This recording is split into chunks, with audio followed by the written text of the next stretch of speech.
What's up guys, today we're going to go through some of the most value for money and value for time upgrades that you can get ready for 2025, because in the last month in December for RuneScape, the player count's jumped up probably to the highest it's been in a decent amount of time, which means there's lots of new and returning players. And while I will be working on a new and returning players sort of like tips for this year, as I always do, that'll be done soon, I figured it's also worth making a few other things like this and updating these ready for this year as well. So while of course there will be other things and maybe even some better things that are worth mentioning on a list like this as well, I can't include everything in one video, and this is the first things that I sort of found while going through all of the items and unlocks that I have and other bits of research. And also in this video we are mostly going to be looking at combat sort of stuff, and then I'll do a separate video where we look at things like non-combat, so maybe skilling or lower level account progress, that sort of thing. So in no particular order, the first thing we're going to talk about is going to be getting your hands on and being able to use some tier 90 Necromancy Gear. This is going to take a decent amount of time to actually work towards an unlock, but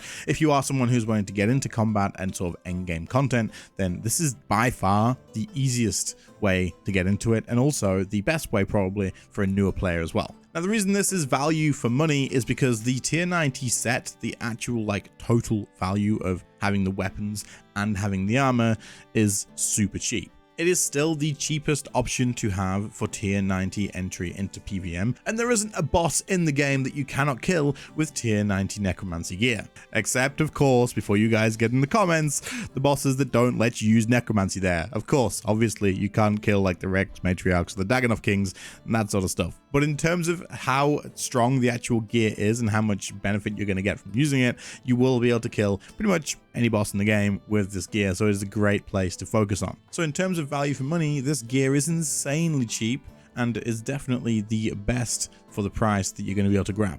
Might also be worth mentioning that you can actually buy the tier 80 gear off of the Grand Exchange and then just skip crafting the tier 80 gear, or even skip crafting tier 70 if you wanted to, and then immediately go to the point where you can craft the tier 90 gear, and you just use the bought tier 80 to upgrade it to tier 90, and then you can actually wear the tier 90 gear. And of course this also saves you money and time too.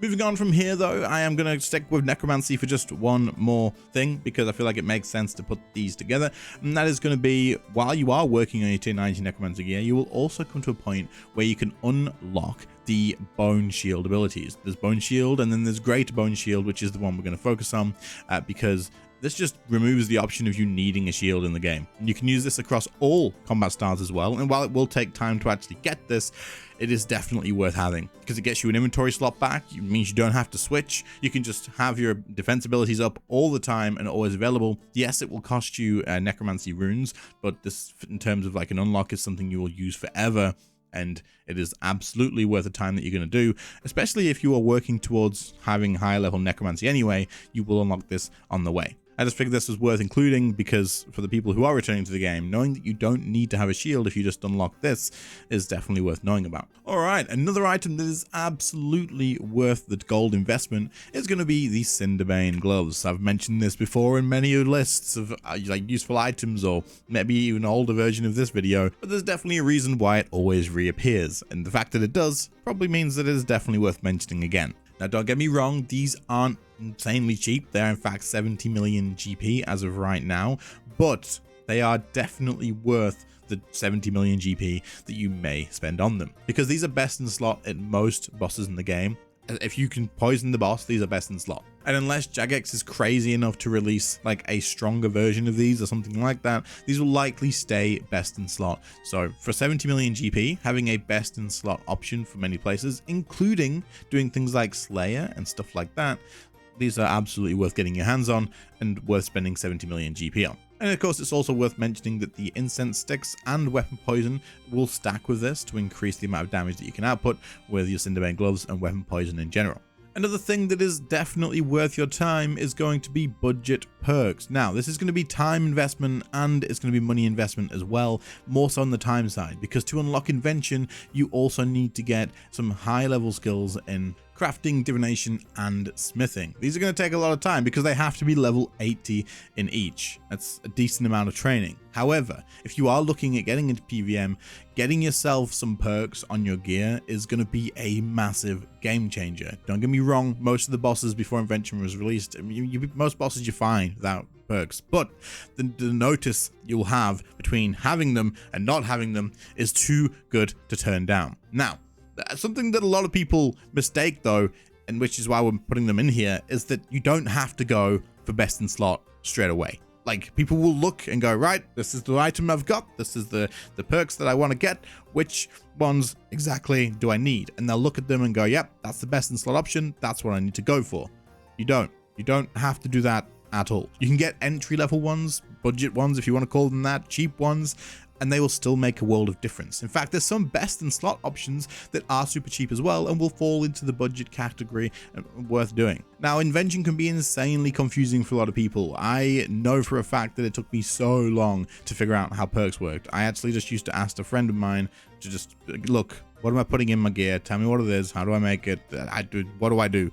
And they were actually nice enough to help me. So thank you very much if you're watching this video. But that being said, now that I actually know how this works, it is definitely something that is worth knowing about. However, in the description, I will link a page to the RuneScape wiki that will show you things like low cost or like entry level PvM perks, that sort of stuff. And it will go through the list. There's low level, basic, intermediate, advanced, and best in slot perks.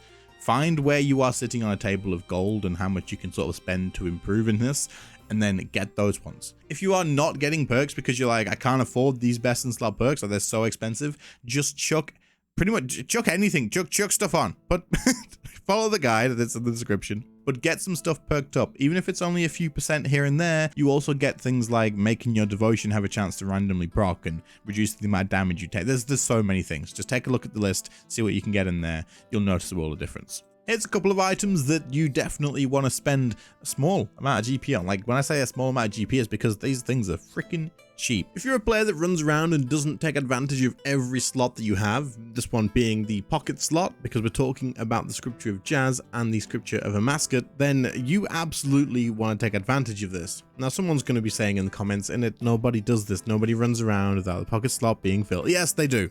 Yes, people do. And they do. Whether it's because it's confusing for newer players or people returning to the game after a long ass break, there's plenty of people who don't take advantage of this.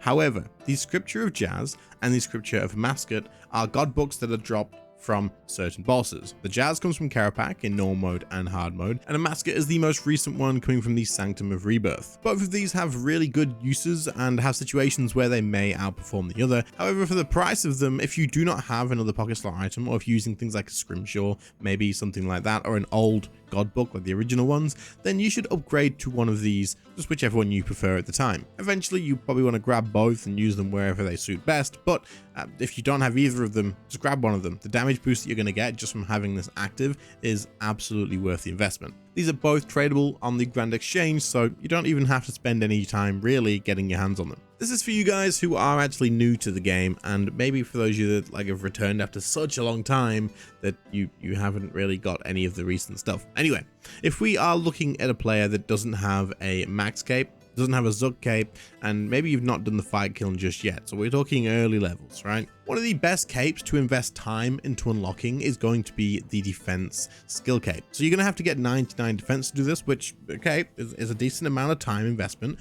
but in terms of gold, probably going to actually profit you depending on what you kill. Getting 99 defense and using the cape is going to give you a free sign of life whenever you die, but with a 1 hour cooldown. This means that whenever you do die, you'll just immediately come back to life with 50% of your health. Having this on your cape means that you don't have to have it in your inventory. So for a newer player, low level player, someone who really only has like 1 or 2 99s and isn't sure what to use as their cape, if you haven't done like the fight kiln yet or got the Zug cape or whatever, then maybe consider using this as well. It's also very much worth mentioning that this is one of the better max cape perks that you can add to your max cape or one of your cape stands or whatever you want to use to allow yourself to have this benefit forever. And then finally, we're going to end on this, and that is going to be unlocking the dive ability. This is going to take quests to unlock, so you're not going to have to spend a ton of GP to do this, but just a bit of time. To unlock it, you are going to have to complete the Succession quest, and when you do that, you have this ability able to be used. Now, the reason this is so important to get is because a lot of content that is being released, and like the last few pieces of content, has actually been almost like you want to have this. You absolutely like need this. It is so important. For places like the Sanctum of Rebirth, doing this without dive would be an absolute headache. Like, it is so useful to have. Not only that, it is useful in many other situations as well. And you could use bladed dive, but regular dive just does the same thing, except for like in very certain situations where you want to deal damage. For the mobility, dive is absolutely better. You don't need to do a switch. You don't have to bring those items with you. But the main reason this is here is I am probably just predicting that in the future, this is still going to be a big part of like future boss release content and that sort of stuff. The recent bosses using this as kind of like a really useful tool and something that they expect players to have pretty much makes it something that is insanely valuable, and also makes you look at how Jagex are designing fights. If they release anything similar, then dive could be one of the most important abilities to actually have in terms of making the fight not feel like a pain in the ass. So unlock this. It could be very useful in the future, and I mean, it's got so much value even right now that it's definitely worth your time. And there you go, that brings us to the end of this video. Hopefully you found it useful. If you did, then leave a like, sub to the channel if you are new around here, and also if you have any other ones, leave them in the comments down below. I will screenshot your comment if I plan on using it in the future, pop it in the video for next time, and then you can go, hey look, that's me. And, then, and yeah, anyway, thanks for watching guys, appreciate it, catch you later, bye.